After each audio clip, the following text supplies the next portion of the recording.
Bwana ni mwema na wakati wote. TUCASA STU 2026. TUCASA STU 2026.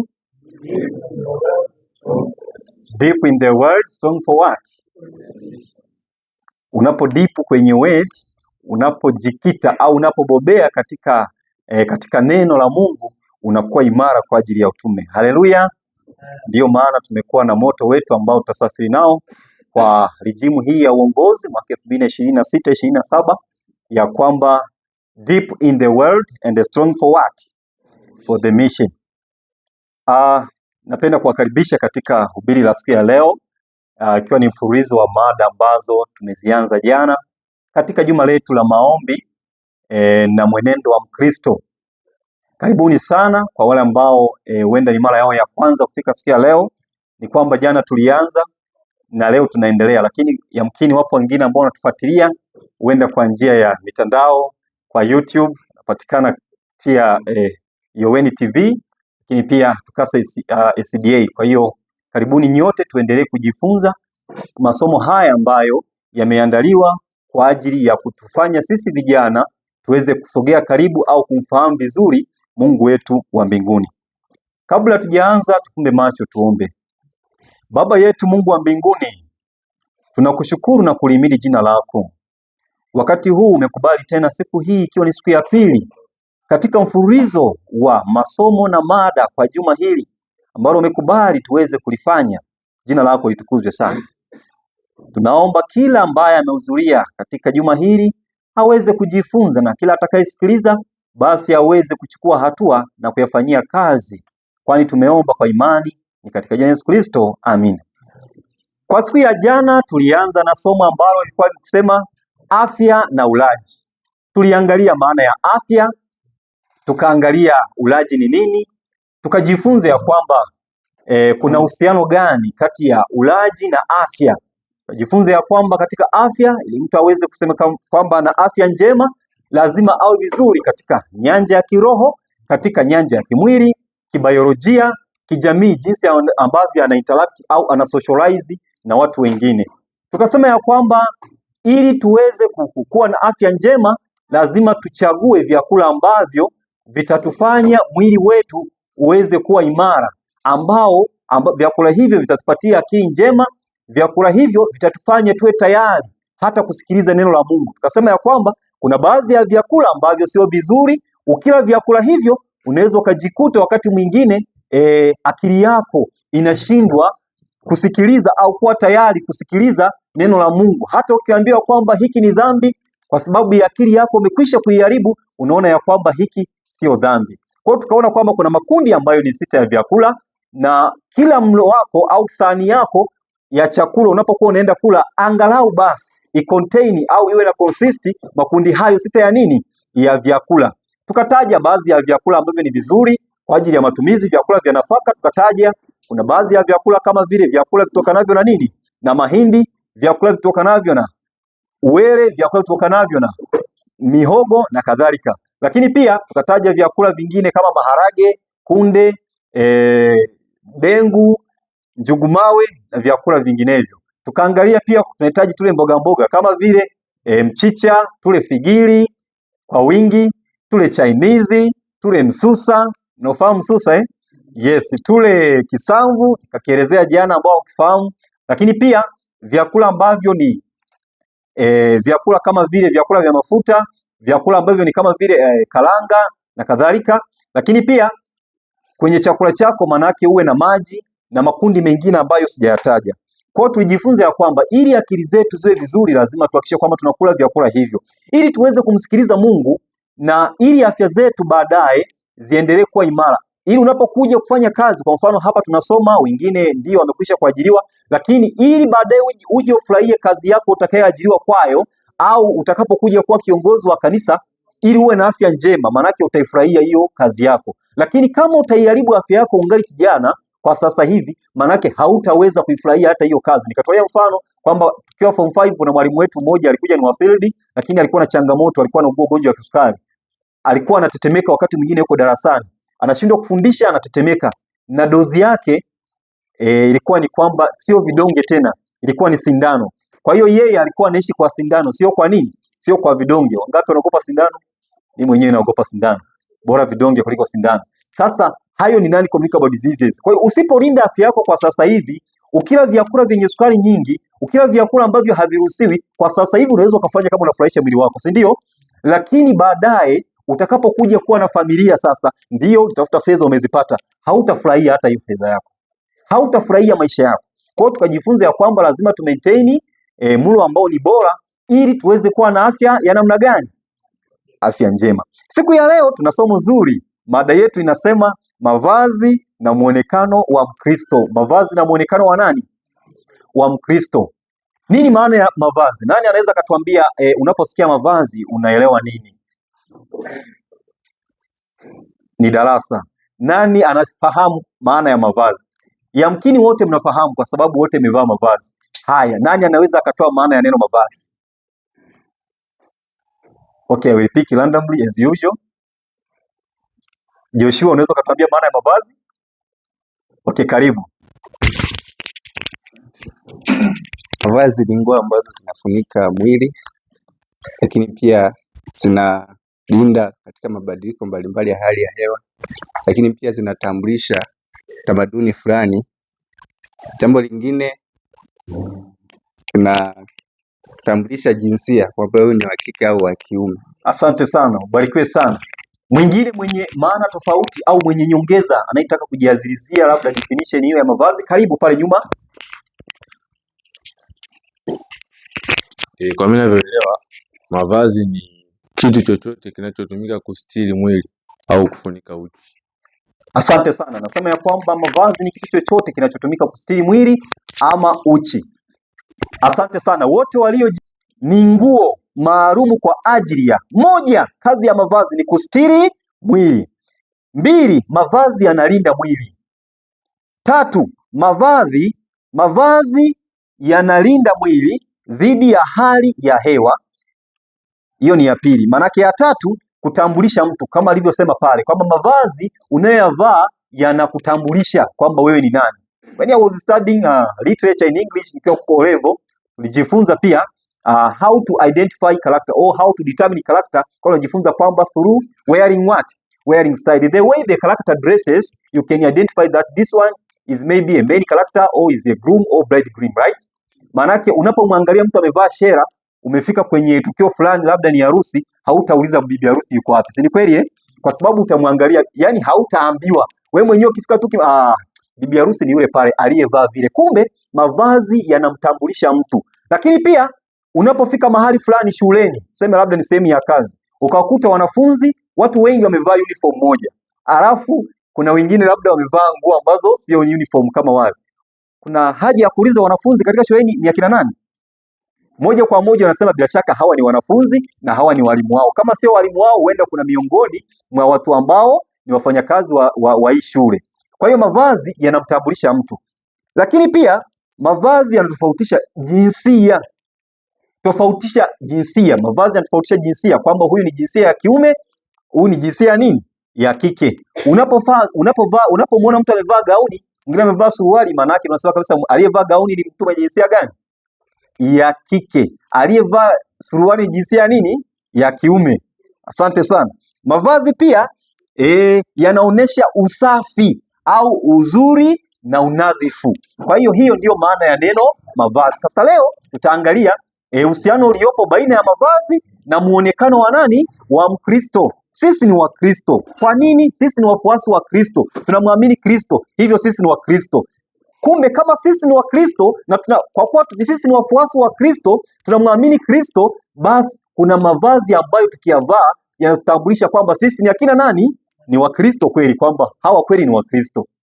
Wenzetu wakaenda mbali zaidi, kuna mavazi ukiwaona wamevaa hivyo wanaenda msikitini, unajua kwamba hao ni Waislamu. Si kweli lakini sasa leo tutaangalia kwa upana kwamba Mkristo anatakiwa avae mavazi ya namna gani. Lakini mavazi haya zamani au hapo mwanzo hayakuwepo, hatakuwa na nguo kama hivi. Mungu baada ya kumuumba Adamu pamoja na Hawa hawakuwa na mavazi kama tulio nayo. Asili yake ilikuwaje? Sikiliza hapa. Chimbuko la mavazi lilianza mara baada ya uasi. baada ya kuwa Adamu na Hawa wametenda dhambi, wamekula tunda ambalo Mungu amewakataza, wakagundua kwamba wako uchi. Hapo ndipo walianza kugundua kwamba wako wapi? Wakoje? Wako uchi. Yaani akili yaani akaangalia wewe uko uchi, yaani akili kaja kwamba uko uchi. Wakaonana ni wawili lakini wanaona aibu, yaani wanaona aibu, yaani muonea aibu mwenzio yani. Hapo ndipo yaani ndio sasa kwa ajili ya kuficha hili tujishonee mavazi ambayo ni ya nini? Ni ya majani ya nini? Ya miti. Wakajishonea mavazi, wakajitengenezea. Lakini Mungu alivyoona vile akawatengenezea mavazi ambayo ni mazuri. Akaona haya mavazi walioyavaa hayastahili, sio mazuri. Akawatengenezea mavazi ambayo ni ya nini? Ngozi ya nini? Ngozi ya wanyama. Maana yake akaona kwamba mavazi haya ndiyo mmejitengenezea, kwa lengo ni kuficha uchi, ni kujistiri, lakini sasa haya mavazi hayastahili. Mavazi ambayo yanastahili Mungu akawatengenezea kwa sababu anawapenda. Licha ya kwamba wamemdharau, wamekiuka agizo lake, wametenda dhambi, lakini Mungu hakuwaacha waendelee kuaibika, waendelee kufedheheka, waendelee kuhisi baridi, kwa sababu mavazi pia yanatukinga dhidi ya hali ya hewa. Wawe wanahisi joto, akawatengenezea mavazi yatokanayo na nini? Na ngozi. Kwa hiyo mavazi ni mwitikio wa kupoteza utukufu wa Mungu. Kwa hiyo ni mwitikio tu, kwamba ni matokeo baada ya wazazi wetu wa mwanzo kwa wamepoteza nini? Mwitikio wa nani? Utukufu wa nani? Kupoteza utukufu wa Mungu kwa kutenda dhambi. Uchi wao ulikuwa na pambo la vazi la utukufu wa Mungu uliowafanya wapendeze, wapate joto na kudhibiti hali ya hewa. Kwa hiyo uchi waliokuwa nao initially, sipati picha ilikuwaje, lakini ulikuwa unawafanya wahisi joto wao wenyewe. Hawakuhitaji kuvaa makoti, hawakuhitaji wavae masweta, hawakuhitaji kuvaa puruneki ili wahisi joto au wafanyeje. Hawakuhitaji kuvaa singlet wakati wa joto, kwamba kuna baridi kuna nini wakati wa joto, ili waweze kumaintain kuna ile behavior, kuna zile behavior na physiological means of regulation, temperature regulation. Hawakuhitaji kuvaa nguo za namna hiyo, lakini uchi waliokuwa nao ulikuwa unajitosheleza kwenye hali zote, ulikuwa unajitosheleza kwenye habari za kuwapamba waonekane wako vizuri. Ulikuwa unaleta stara ya uzuri, usafi na mapambo au na pambo la uumbaji wa asili ya muonekano wa Mungu. Mfano, wanyama maumbile yao ya asili ya kike na ya kiume hayana aibu. Umewahi kuona wanyama wanaona aibu? Umewahi kuona labda ng'ombe wa kike anaona aibu ng'ombe wa kiume? Lakini hawana nini? Bwana Yesu asifiwe. Halo, umewahi kuona wanaonana aibu? Hapana. Ila sisi ukivaa hapo, hata kama ni katoto kadogo, akija mgeni pale, unaona kakivua nguo nakwambia, hebu vaa nguo, si ndio? Sisi tunaonana aibu, lakini haya ni matokeo ya dhambi, ni mwitikio baada ya dhambi. Kwa hiyo tusipovaa mavazi tunaonekana kwamba tunaona, yani unaweza kaona kwa kweli hapa hapajakaa vizuri, si ndio? Yes, hivyo ndivyo ilivyo.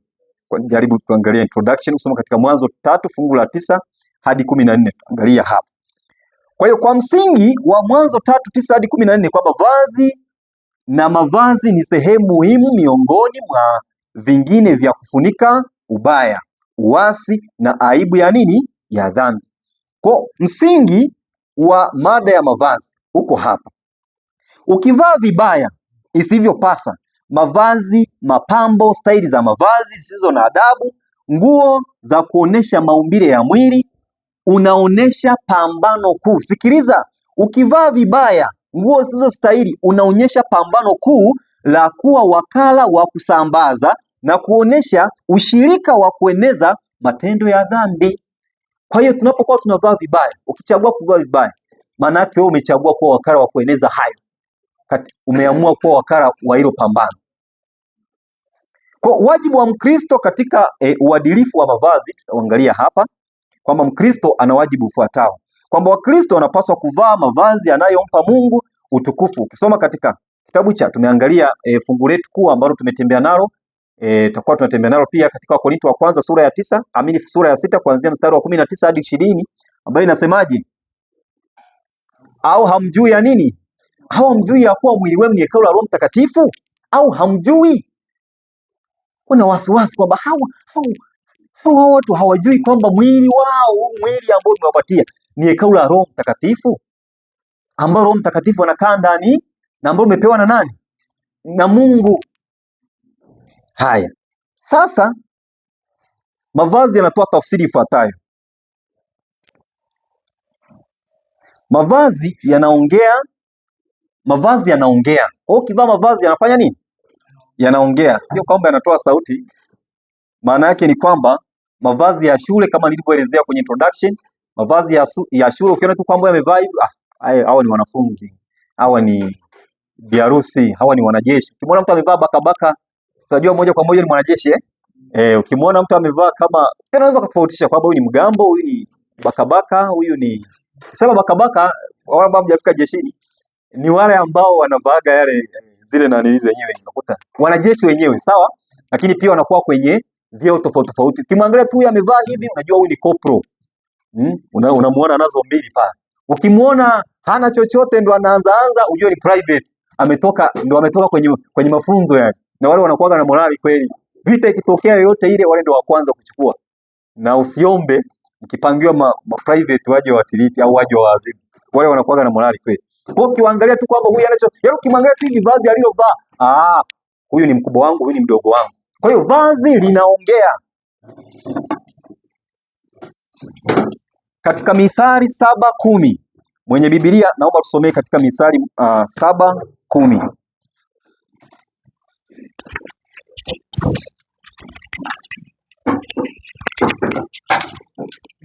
Inasemaje? Yuko wapi anayesoma? Nasema, naam. Natazama, ndio, mwanamke akamkuta, ndio, ana mavazi ya kikahaba, naam, mwerevu wa moyo. Anzia fungu la 6. Fungu la 6 ndio inasema, naam, maana katika dirisha la nyumba yangu, katika dirisha la nyumba langu nalichungulia katika shubaka yake. Akachungulia, nikaona katikati ya wajinga. Angalia, katikati ya wajinga nikamtambua miongoni mwa vijana. Tambua miongoni mwa vijana kijana mmoja asiyekuwa na akili, akipita njiani karibu na pembe yake usiku wa manane, akiishika njia iendayo nyumbani kwake. Naam. Wakati wa magharibi, ndio, wakati wa jioni, naam, usiku wa manane, naam, gizani. Ndio. Natazama, mwanamke akamkuta, ndio, ana mavazi ya kikahaba. Ana mavazi ya nini? Kikahaba. Mwerevu wa moyo. Ishia hapo hapo, kwamba kumbe mavazi yanaongea. Ukivaa mavazi yani vazi unaolivaa linakutambulisha au linaongea, linaashiria kwamba huyu ni mtu wa namna gani. Ukiangalia pale yule binti alikuwa amevaa mavazi ya nini? Ya kikahaba. Yaani ukimwona tu kwamba mavazi haya kwa kweli ni ya kikahaba, maana yake amejiandaa au anafanya hiyo biashara au hiyo shughuli. Yaani ukimwona tu kwamba, maana yake kama ni wateja wakiangalia wanajua kabisa kwamba hapa ni mahali ambapo ndio mtu ambaye nimekuwa nikimtafuta. Hata jinsi ya kuvaa mavazi haya, ukiyavaa hivyo unaashiria vitu fulani. Kwa mfano, nasema kuna mitindo ya kuvaa milegezo, si ndio? Hii mitindo haijaanzia hapa. Ukifuatilia chimbuko au asili ya uvaaji wa milegezo, maana yake ni watu ambao walikuwa wanafanya nini? Ni watu ambao walitumia lugha, neno ambalo kidogo ni kali kidogo, lakini kwamba ni watu ambao ni mashoga. Ukisema hivi tunaelewana vizuri, si ndio? Watu ambao walikuwa wanatumia kinyume, yani wanaume ambao walikuwa wanatumia kinyume na nini? Na maumbile yao. Kwa hiyo mtu alikuwa akivaa vile, akilegeza vile, ukikuta mtu amevaa vile amelegeza kidogo, sio fashion. Maana yake alikuwa anajitangaza ili wateja wakiangalia wajue kwamba okay. Kama yes, na huyu ni miongoni mwao. Kwa hiyo kama anahitaji anaangalia pale. Kwa hiyo leo hii sisi vijana tunaangalia kwamba ni fashion, na kwamba labda ukilegeza kidogo unaona kama yani this is what we call modernity, si ndio? Kwamba sasa huu ndo sasa wenyewe, kwamba kijana sio mshamba. Kumbe ukivaa hivyo, kuna waanzilishi wa hivyo walikuwa wanavaa hivyo kuwakilisha kitu fulani, si ndio? Haya, mavazi yanatambulisha heshima. Kwa hiyo unapokuwa unavaa mavazi pia yanatambulisha heshima. Kingine, mavazi yanaeleza kwa hadaa kilicho ndani yako au nje yako. Unachokivaa nje, unachokionyesha nje, maana yaani jinsi unavyovaa wakati mwingine ni jinsi ambavyo ulivyo. Yani kwa sababu kabla hujavaa unafikiria kwanza, si ndio? Yani nivae hii, yaani unaamua kabisa nivae hii leo, nivae hii. yani limeanzia huko ndani kabla yani ulianza kuvaa kabla hujavaa, si ndio? Ulianza kuvaa kiakili, yani kifikira ulianza kuvaa, manake ulivyokuja kuweka nje ni udhihirisho tu wa kile ambacho kiko ndani. Kwa unavyovaa hivyo, hadi mwingine tunajifariji, ndio Mungu anaangalia moyo, sio nje, lakini unapokuwa unavaa vile, kwa kweli unawakilisha kile kilichoko ndani yako. Tutaangalia pia, kuna hilo fungu tutaliangalia. Mavazi yanajenga au kubomoa heshima. Jinsi unavyovaa utafanya watu wa kuheshimu au wasikuheshimu. Unajua kuna wakati mwingine hata kama uko kwenye mkusanyiko wa watu fulani, labda kuna sherehe au kuna tamasha fulani, ukivaa kwa namna fulani unaweza ukajikuta watu wanakuheshimu, watu wanakupigia hata mheshimiwa, nasikia mtumishi habari. Lakini kama umevaa kwa namna fulani, ni kama vile miguu na yenyewe ndio kuna namna huwa vijana tunavaa, si ndio? Yaani ulivyovaa, yani kuna mtu hata hawezi akakubali. Lakini hata kama ni kwenye sherehe au tukio fulani, unaweza kujikuta unapewa kiti. Rafiki yangu mmoja hapo, watu tunaishi naye pale, ana mdogo wake. Sasa alipoenda shuleni, kulikuwa na kikao cha wazazi. Sasa na mdogo wake pale akaenda naye, akavaa vizuri sana.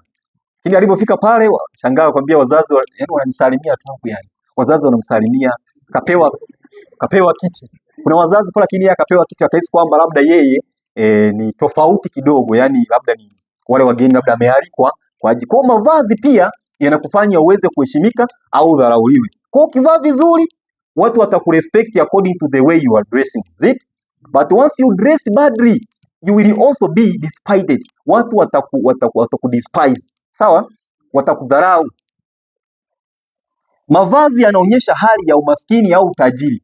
Ni kweli ingawa kuna wakati mtu anaweza akavaa tu kwa ajili ya, lakini mara nyingi kuna kauhalisia kwamba unaweza ukavaa, lakini jinsi ulivyovaa mtu akasema huyu anazo huyu hana, ndio kwamba huyu kidogo maisha yake ni magumu sana. Ingawa kuna watu wana comic maisha, mtu anaweza akawa anafanya kama comicing, namuona kama maskini kumba anazo, yuko vizuri, lakini mavazi yanatambulisha kwa namna hiyo. Sasa kuna mtazamo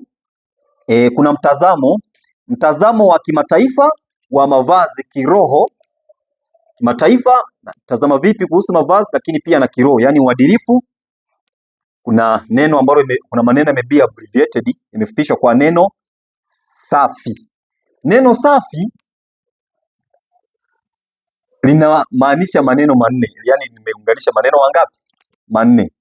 S ya kwanza, S inamaanisha sifa, kwamba kila anachovaa kilete sifa njema na utukufu kwa Mungu na kwa jamii. Kusoma katika Wakorintho wa kwanza fungu la Wakorintho wa kwanza 10:31. Kwamba basi mtazama mambo hayo mfanyeje? Kwa utukufu wa nini? Kwa utukufu wa Mungu. Adabu. Kwa hiyo mavazi yasiwe ya kuleta mtego. Some Timotheo wa kwanza 2:9.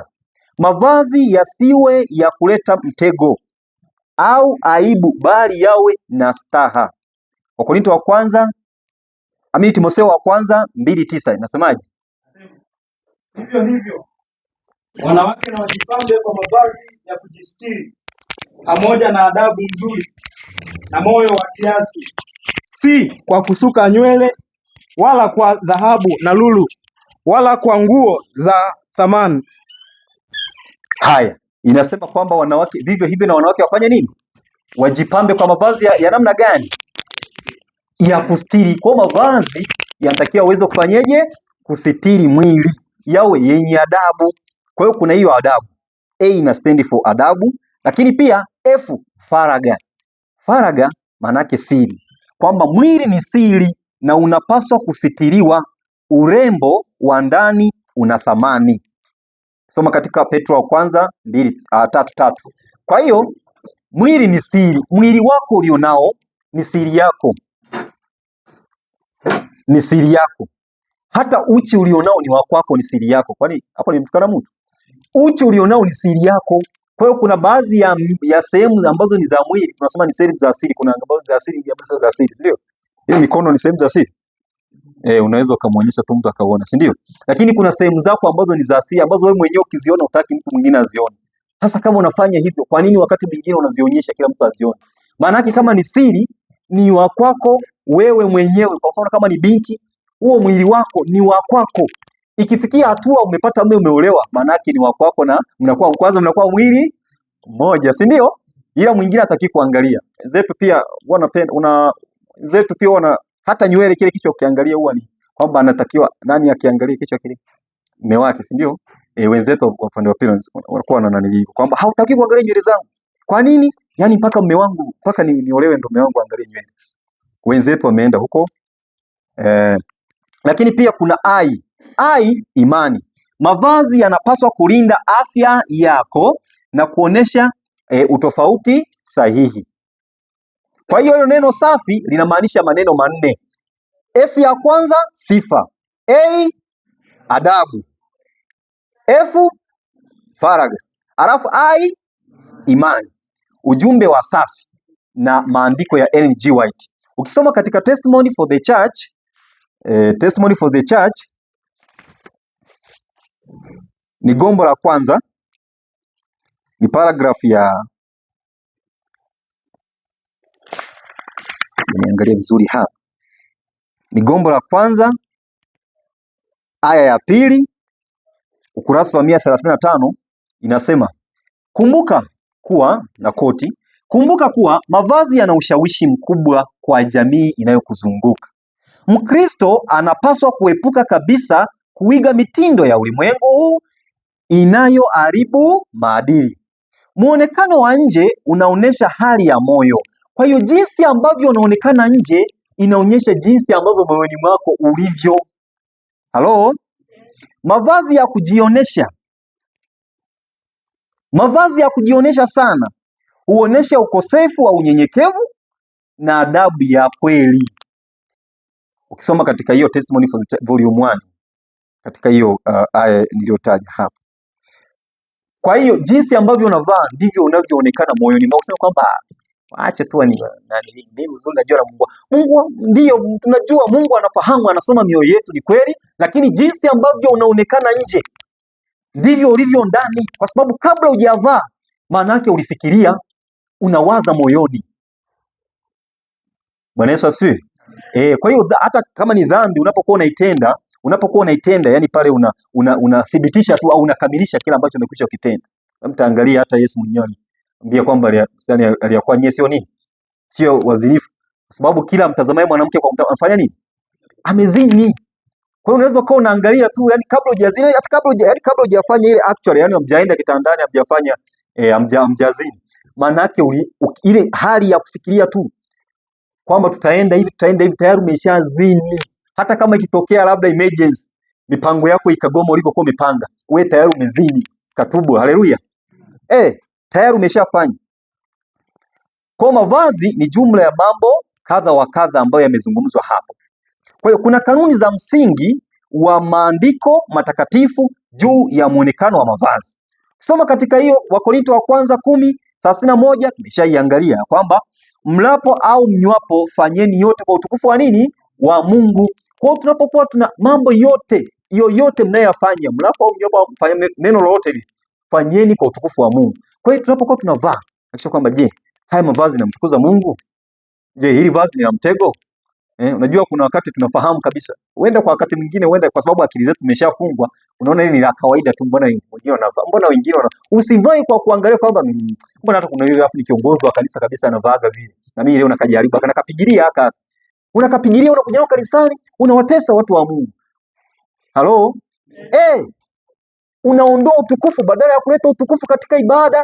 Watu wa concentrate na ibada, wajifunze, wafanye. Mtu anakuwa na kuangalia tu. Wakati mwingine hata kwenye utoaji wa sadaka unasubiria, kwa sababu unajua umekapigilia, kwa hiyo unahitaji kila mtu akaangalie pale. Unavizia kwanza ile interval, labda wameshaenda, wewe wanamaliza ndo unanyanyuka labda, ili wakuangalie vizuri jinsi ambavyo imekukaba nguo yako. Kufanya hivyo tunakuwa tunaharibu, tunaondoa utukufu wa Mungu. Bwana Yesu asiwe sana. Tunakuwa tunaondoa utukufu. Na tutaangalia pia Kumbukumbu la Torati 22:5, utambulisho wa mavazi ya jinsia ya kike na kiume. Sasa tunaangalia watu ambao wanavaa mavazi ambayo ni ya jinsia ya kike na kiume. Mavazi ya jinsia ya kike ni kama yapi? Hebu tuyataje. Nataka mtu mmoja ataje mavazi ya jinsia ya kike.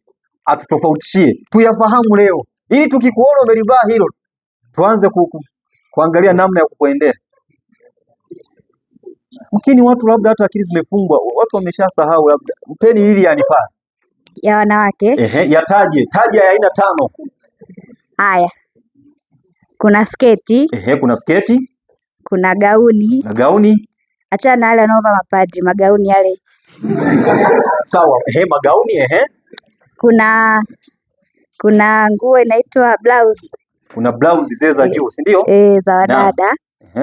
Alafu kuna haya zinatosha. Haya zinatosha. Taja za jinsia ya kiume anatakiwa avae mavazi gani? Za wanaume. Kuna suruali. Kuna suruali. Kuna t-shirt au shati. Kuna t-shirt au shati fulana. Kuna mkanda. Oya, asante sana. Asante sana. Ni mavazi gani ambayo mwanamke hataki kuyavaa lakini huwa unayavaa? Wakati huo mtu mmoja anajiandaa kusoma hiyo Wafalme Kumbukumbu la Torati 22:5. Mavazi ambayo mwanamke hataki kuyavaa yanavaliwa na mwanaume. Suruali, mfano kama uliovaa wewe. Mimi sitaki kuivaa. Hiyo ndo ninayojua ambayo mwanamke hataki kuvaa. Kumbe mwanamke hataki kuvaa nini? Suruali. Suruali aina yoyote ile unaivaa, hiyo hautaki kuvaa. Haleluya. Suruali ambazo mwanaume hataki kuvaa, yani hutaki kuvaa. Sasa lakini kuna zile ambazo nakuta zimeandaliwa kwa ajili ya sasa. Hiyo nani? Huo mpango ni mpango wa Mungu kwamba amewaandalia kwamba basi vaeni, lakini kuna zile suruali zenu mwe mnazivaa. Ipo kwenye maandiko hiyo? Haipo. Hizo zimeandaliwa kwa ajili ya mpango maalum ili waweze kuwanasa watu wa Mungu. Lakini hizi za kwetu, so unaivaa chumbani kwako huko. Sasa unavaa unakuja nayo huko. Unajua kuna mavazi ya venue. Unasema kuna mavazi ya venue, si ndio? Mavazi ya venue sio hayo pia. Yajua kwa kozi zingine, lakini mavazi ya namna hiyo sidhani kama ni kwa sababu tu ya mitindo tunaiga, si ndio? Yanakuwa na changamoto. Naomba unisomee hiyo kitabu cha Kumbukumbu la Torati 22:5. Tuangalie hatari iliyopo kwa watu wanaovaa mavazi ambayo sio ya kwao. Hebu somea hapo. Nasema hivi. Inasemaje? Mwanamke asivae mavazi ya mpasayo mwanaume. Wala mwanaume asivae mavazi ya mwanamke. Kwa maana kila afanyaye mambo hayo ni machukizo kwa Bwana Mungu wako. Kila anayevaa mavazi ambayo sio ya jinsia yake ni machukizo kwa nani? Bwana. Sasa wewe umechagua kumchukiza Mungu, yani wewe umechagua kama na mimi umechagua, yani wewe umeshaji kwamba wewe unamchukiza Mungu. Mungu afurahii kuona watu wanavaa mavazi ambayo sio ya jinsia yao. Kwa hiyo kuanzia leo ufahamu kabisa, kwa mujibu wa hiyo Kumbukumbu la Torati, sio kwamba labda imeandikwa wapi, imeandikwa kwenye Biblia. Kumbukumbu la Torati 22:5, mwanamke asivae mavazi yampasayo nani? Na mwanamume asivae mavazi yampasayo nani? Na kila afanyayo hivyo au afanyavyo hivyo, kila anayefanya hivyo anamchukiza nani? Anamchukiza Bwana. Kwa hiyo hatutaki kuvaa mavazi ambayo ni machukizo kwa Mungu. Ukisoma katika Isaya 45:9, pia tunakosoa uumbaji wa Mungu. Unapokuwa unavaa mavazi ambayo Mungu ameyakataza katika Kumbukumbu la Torati 22:5, Mungu ameshakataza. Unapokuwa unalazimisha kuyavaa hayo, maana yake unamkosoa Mungu. Unapovaa suruali wakati wewe ni wa kike, unamaanisha kwamba Mungu, kwa kweli mimi nilitakiwa niwe wa kiume, kwa sababu nikivaa suruali zinanifiti. Maana yake unamkosoa Mungu. Are you wise as God? Wewe hekima yako ni kubwa kuliko hekima ya Mungu. Yaani wewe akili yako, yani wewe utambuzi wako, of course you are degree holder, umesoma ndio.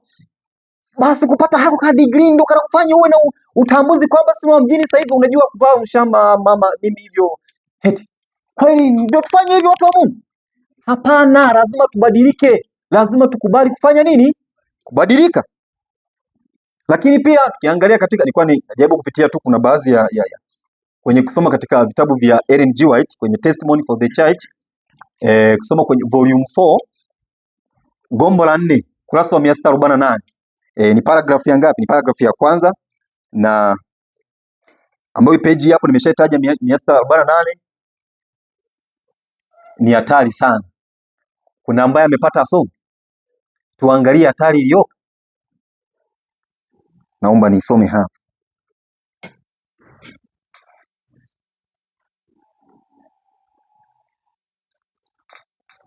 Inasema hivi, kuna dhambi mbaya juu yetu sisi watu.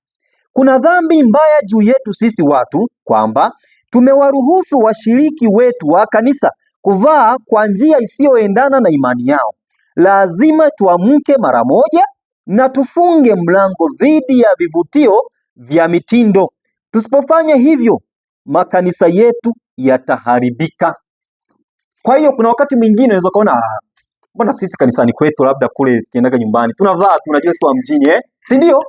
Kuna wakati ni kweli kuna makanisa ya mjini wanavaa vile, wanaruhusu, yani hata uone mtu anakuambia, yani mwingine anakuambia kwa anajua kukuambia unauzika, yani unaona kama anakuona kama unaongea, unaona kumwambia huyu sasa.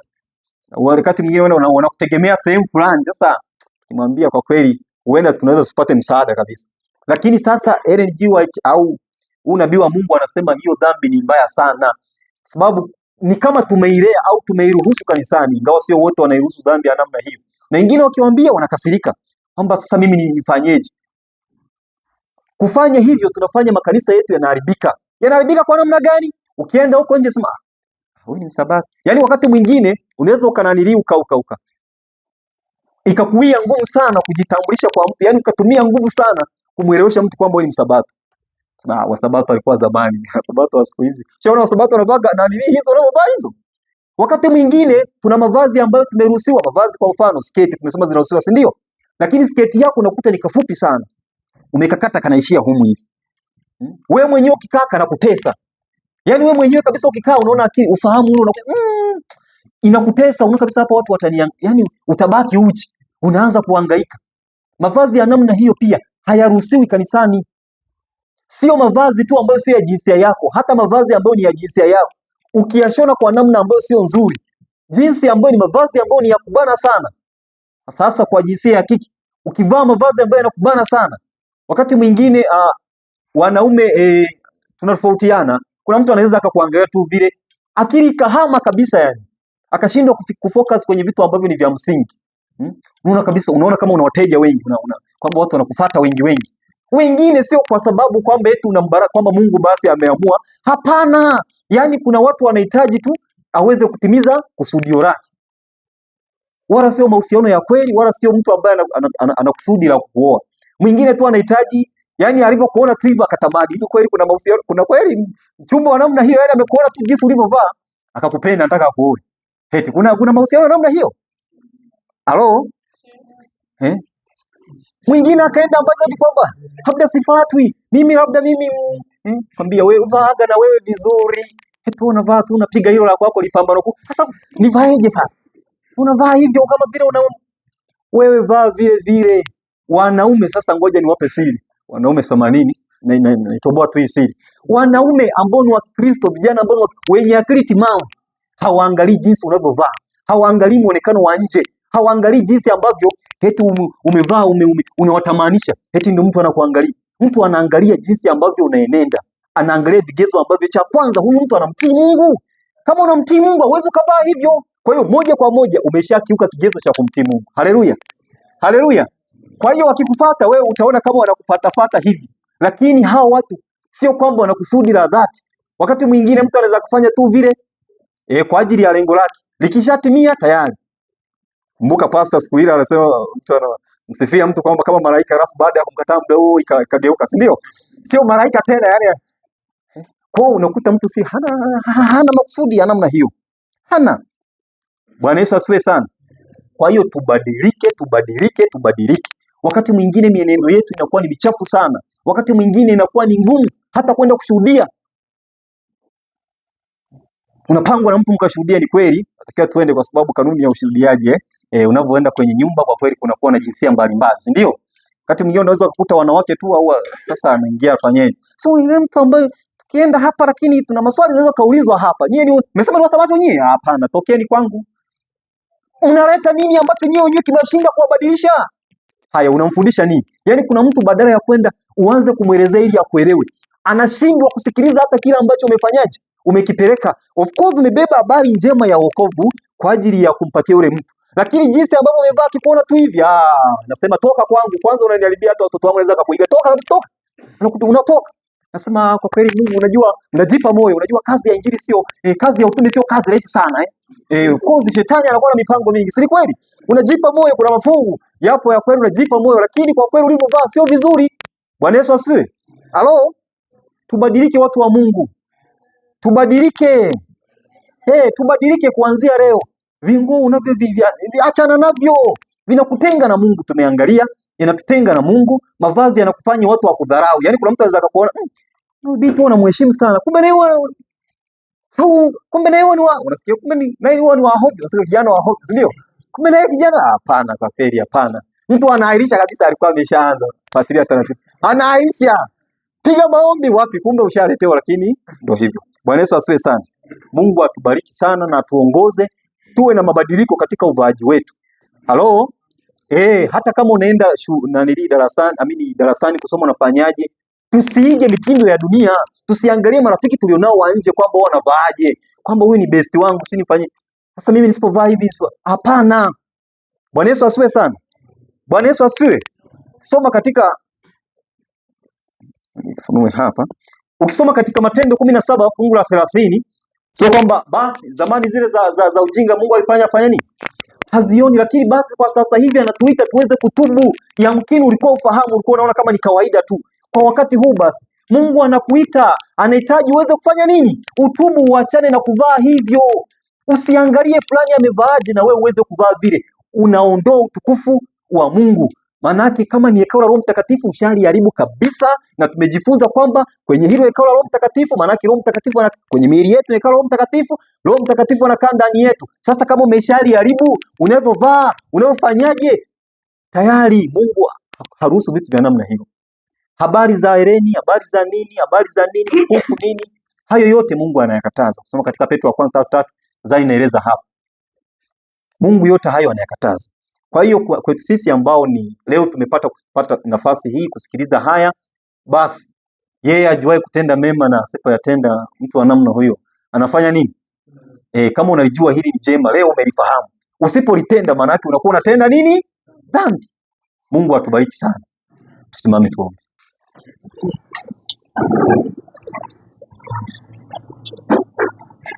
Tutatuongoza hapa dada Martha kwa ombi hili ya kwamba tuombe Mungu.